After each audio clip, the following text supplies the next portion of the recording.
नमस्कार दोस्तों, मेरा नाम है अतुल श्रीवास्तव और स्वागत है आपका नेक्सस जीएस में। आज का जो हमारा टॉपिक है वो मौर्य इतिहास है और मौर्य इतिहास से एग्जामिनेशन में काफ़ी क्वेश्चन पूछे जाते हैं। आज इस वीडियो में हम लोग मौर्य इतिहास से जितने भी प्रश्न पूछे गए हैं आज तक लोक सेवा आयोग द्वारा, वो सारे प्रश्न हम लोग कवर अप करेंगे। चलिए, मौर्यों के इतिहास के लिए अधिक प्रामाणिक माना जाता है तो विष्णु पुराण को माना जाता है। डार्क कर दिया गया है आंसर। आंध्रों के इतिहास के लिए अधिक प्रामाणिक माना जाता है तो किसको माना जाता है? मत्स्य पुराण को माना जाता है।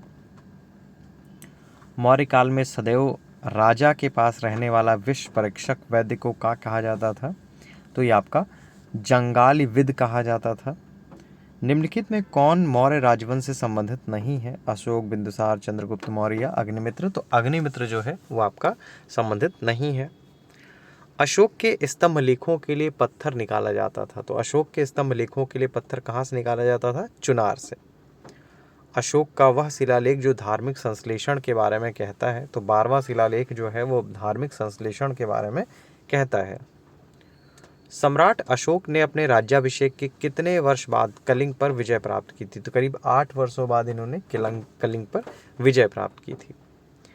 प्राकृत भाषा के पोषक थे तो प्राकृत भाषा के पोषक कौन थे? सातवाहन नरेश थे। कला के लोक पक्ष को अधिक प्रोत्साहन मिला तो कला के लोक पक्ष को अधिक प्रोत्साहन किसके काल में मिला था? सातवाहनों के काल में मिला था। मथुरा मूर्तिकला शैली प्रारंभ हुई तो मथुरा मूर्तिकला शैली जो है वो कहाँ से प्रारंभ हुई थी? कुषाण काल में प्रारंभ हुई थी। गिरनार क्षेत्र में जल संसाधन व्यवस्था की ओर ध्यान देने वाले शासक कौन थे? तो चंद्रगुप्त मौर्य और अशोक थे। कौन थे? चंद्रगुप्त मौर्य और अशोक।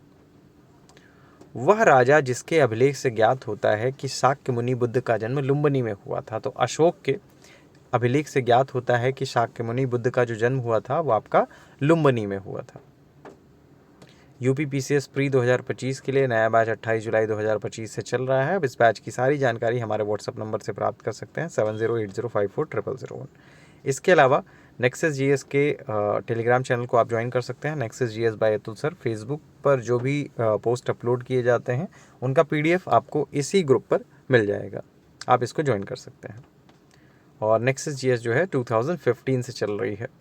चलिए, सारनाथ स्तंभ का निर्माण किया था तो सारनाथ स्तंभ का निर्माण किसने किया था? अशोक ने किया था। तो सारनाथ स्तंभ का निर्माण किसने किया था? अशोक ने किया था। और ये जो डेटा है वो 2024 तक जो भी एग्जामिनेशन हुए हैं आयोग के द्वारा, उनमें जितने भी क्वेश्चंस पूछे गए हैं वो सारे के सारे इसी वीडियो में कवर अप कराए गए हैं। नेक्स्ट है, अशोक द्वारा स्थापित सबसे सुरक्षित स्तंभ है तो लौरिया नंदनगढ़ स्तंभ जो है वो अशोक द्वारा स्थापित सबसे सुरक्षित स्तंभ है। कनक मुनि बुद्ध के अस्तित्व को प्रमाणित करने वाला अशोक का अभिलेख है तो निगाली सागर स्तंभ अभिलेख जो है वो कनक मुनि बुद्ध के अस्तित्व को प्रमाणित करने वाला अशोक का अभिलेख है। गुर्जरा लघु शिलालेख जिसमें अशोक का नामोल्लेख है वो कहाँ स्थित है? तो ये आपका दतिया मध्य प्रदेश में स्थित है। कहाँ पे स्थित है? दतिया मध्य प्रदेश में, झांसी के पास है ये दतिया। अशोक के अभिलेखों में से पूर्ण रूपेण धार्मिक सहिष्णुता के प्रति समर्पित है तो 12वां शिलालेख जो है अशोक का वो पूर्ण रूपेण धार्मिक सहिष्णुता के प्रति समर्पित है। ब्राह्मी लिपि को सर्वप्रथम किसने पढ़ाया था? जेम्स प्रिंसप ने ब्राह्मी लिपि को सबसे पहले पढ़ा था। पत्थर पर प्राचीनतम शिलालेख किस भाषा में थे? तो प्राकृत भाषा में थे।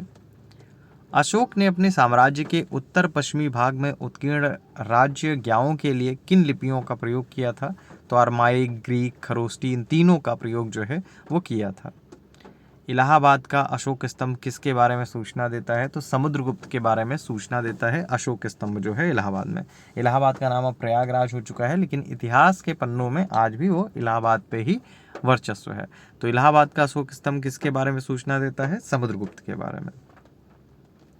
फाहियान भारत कब आया था? तो करीब 399 ईस्वी में भारत आया था। कलिंग युद्ध का विवरण जो है किस शिलालेख में मिलता है? तो कलिंग युद्ध का जो विवरण है वो आपका 13वें शिलालेख से प्राप्त होता है। कौन से शिलालेख से प्राप्त होता है? 13वें शिलालेख से। मौर्यकालीन मंत्रिपरिषद में राजस्व इकट्ठा करने से संबंधित अधिकारी कौन था? तो समाहर्ता जो था मौर्यकालीन मंत्रिपरिषद में राजस्व इकट्ठा करने से संबंधित अधिकारी था। अशोक का समकालीन तुर्मय राजा कौन था? तो मिस्र का जो शासक था वो आपका था। तो अशोक का समकालीन तुर्मय राजा था मिस्र का शासक। मकदूनिया में अशोक का समकालीन राजा था, तो मकदूनिया में अशोक का जो समकालीन राजा था वो आपका एंटीगोन गोनटास था। कौन था? एंटीगोन गोनटास। नेक्स्ट, टालमी फिलाडेल्फस जिसके साथ अशोक के राजनयिक संबंध थे, किस देश का शासक था? तो ये आपका मिस्र का शासक था। किसका शासक था? मिस्र का शासक था। तो टालमी फिलाडेल्फस जिसके साथ अशोक के राजनयिक संबंध थे, किस देश का शासक था? ये आपका मिस्र का शासक था। आधुनिक देवनागरी लिपि का प्राचीन रूप क्या है? तो आधुनिक देवनागरी लिपि का जो प्राचीन रूप है वो आपका ब्राह्मी है। क्या है? ब्राह्मी है। सहिष्णुता, उदारता और करुणा के त्रिविध आधार पर राजधर्म की स्थापना किसने की थी? तो अशोक ने की थी। तो अशोक ने सहिष्णुता, उदारता और करुणा के त्रिविध आधार पर राजधर्म की स्थापना की थी। सांची का स्तूप किसने बनाया? तो सांची का स्तूप जो है वो आपका अशोक ने बनाया था। किसने बनवाया था? अशोक ने बनवाया था। ब्राह्मी लिपि का प्रथम उद्वाचन उत्कीर्ण अक्षरों से कहाँ हुआ है? तो स्तंभों पर हुआ है। ब्राह्मी लिपि का जो प्रथम उद्वाचन उत्कीर्ण अक्षरों से कहाँ हुआ है? तो स्तंभों पर हुआ है। बुलंदी बाग किसका प्राचीन स्थान है? तो बुलंदी बाग जो है वो किसका प्राचीन स्थान है? पाटलिपुत्र का है। मौर्य काल में तक्षशिला के शिक्षा केंद्र के द्वारा किसके लिए खुले थे? तो मौर्य काल में तक्षशिला के शिक्षा केंद्र के द्वार किसके लिए खुले थे? तो ब्राह्मण, क्षत्रिय और वैश्य के लिए खुले थे। मौर्य काल में दंड विधान कैसे थे? तो मौर्य काल में जो दंड विधान थे वो आपका कठोर हुआ करते थे। कालसी किसके लिए प्रसिद्ध है? तो कालसी जो है अशोक के शिलालेखों के लिए प्रसिद्ध है। किसके लिए प्रसिद्ध है? अशोक के शिलालेखों के लिए। अच्छा बताइएगा कालसी है कहाँ पे? चाणक्य का दूसरा नाम क्या है? तो चाणक्य का जो दूसरा नाम है वो आपका विष्णुगुप्त है।